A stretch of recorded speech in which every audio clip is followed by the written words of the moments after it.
And I can tell you right now, if we get to that level of, and I don't like the term evolution, but I'm going to use it, evolution, that level of enlightenment, then we're not going to be a hostile species neither. Because you have to survive your technology. You have to grow with it spiritually. And many species that never got off the ground actually had that happen to them. They actually fell victim to their own technology. But if you survive that, and some scientists say, okay, in a million years from now,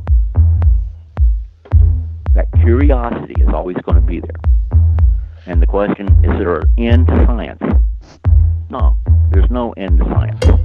If you can go ahead and use a yardstick for all the knowledge in the universe, our universes, our multiverses, if you can use a yardstick, 36 inches, and you compare where we're at right now, 1/100th of 1 inch of all the knowledge there is yet to learn that we know.